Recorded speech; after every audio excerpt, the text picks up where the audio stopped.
எரேமியா போல நமக்கு நம்ம கூட இருக்க நண்பர்கள் என்ன பண்ணுவாங்க? நீ தோத்துட்டு என்ன பண்ணுவாங்க? சில நண்பர்கள் என்ன சொல்லுவாங்க? உன் கூட பேசிட்டு அடுத்த வாட்டி எழுதிடலாம், பாஸ் ஆயிடலாம்.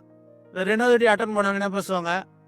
உனக்கு இது செட் ஆகல போல, நீ வேற ஏதாச்சும் ட்ரை பண்றியா அப்படின்னுவாங்க. 3வது வாட்டி என்ன பண்ணுவாங்க? எனக்கு தெரிஞ்சு நீ வேற எதுக்கு போயிரலாம். நீ எதுக்கு இத ட்ரை பண்ணிட்டு இருக்க? உன் உன் டைம் வேஸ்ட் பண்ற, உன் நேரத்த வேஸ்ட் பண்ற, நெறைய டைம் வேஸ்ட் பண்ற. நமக்கு இருக்கே கொஞ்சம் இதுதான்.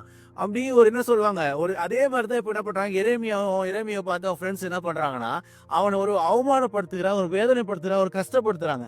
ஆனா அவன் மத்தியில என்ன பண்றான், இஸ்ரேல் மக்களை அவன் விடுவிக்கிறதுக்கு அவன் என்னென்ன ஐடியா பண்ணணுமோ, என்னென்ன நம்பிக்கை பண்ணணுமோ, அதுல தான் அந்த வசனம் சொல்லுகிறது பார்த்தீங்கன்னா, அந்த 20, 14 எரேமியா அந்த 14ஆம் வசனத்த படிங்க.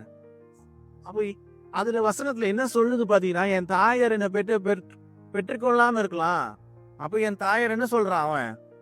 எனக்கு ஏன் பிறந்தேன்? ஏன் வளர்ந்தேன்? அப்ப அந்த ஒரு சூழ்நிலையில இருக்கோம். அப்ப நம்ம என்ன சொல்லுவோம்? ஏன் பிறந்தோம்? ஏன் வளர்ந்தோம்? நம்ம சில நேரத்துல நம்ம பார்க்கும் பொழுது பாத்தீங்கன்னா, நம்ம ஏதோ ஒரு இடத்துல கைவிடப்பட்டுறோம்.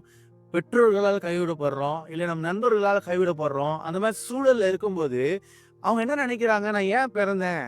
ஏதோ ஒரு இதுல லாஸ் ஆயிட்டோம். நான் ஏன் வளர்ந்தேன்?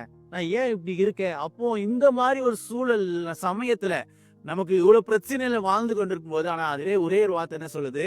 விசுவாசம் உள்ளவர்கள் முன்னேறி நடக்கிறவர்களா இருக்கிறான். அது அந்த 11ஆம் அதிகாரம் 17ல இருந்து 31 வரை என்ன போட்டிருக்கு பாத்தீங்கன்னா, ஃபுல்லா விசுவாசத்த பத்தி தான் போட்டிருக்கு. யார் எதுல இருந்து ஆரம்பிக்குது பாத்தீங்கன்னா, ஆபிரகாம்ல இருந்து ஆரம்பிக்குது.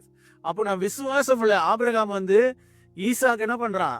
ரொம்ப காலம் கழிச்சு அந்த இத பெற்றுக்கொள்றான். அந்த ஒரு புத்திர பாகத்த பெற்றுக்கொண்டு அவன் ஆசீர்வதிக்கப்படுறான். ஆனா ஏசாவுல ஆண்டவர் என்ன சொல்றாரு அவன? நீ மேல போயிட்டு உன்னுடைய பிள்ளைய எனக்கு சாக்ரிஃபைஸ் பண்ணு அப்படின்றான். அப்போ இந்த மாரி ஒரு சூழல், இந்த மாரி ஒரு கிரிட்டிக்கலான நேரம். என்ன பண்றதேன்ற சூழ்நிலையிலே இல்ல நம்ம.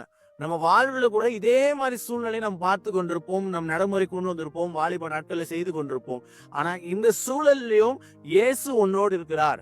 இயேசு உனக்கு நிச்சயத்தை தருகிறவரா இருக்கிறார்.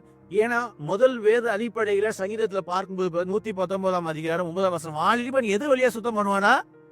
வசனத்தின் அடிப்படையில் தான் நம்ம சுத்தம் பண்ணுறது. அப்போ வசனத்தின் அடிப்படையில் நீ சுத்தம் பண்ணி, வசனத்தின் அடிப்படையில முன்னேறி, நீ விசுவாசத்துக்கு நேராக செல்லும் பொழுதுதான், நீ இந்த மாரி டெம்ப்டேஷன் எல்லாம் என்ன பண்ணும்?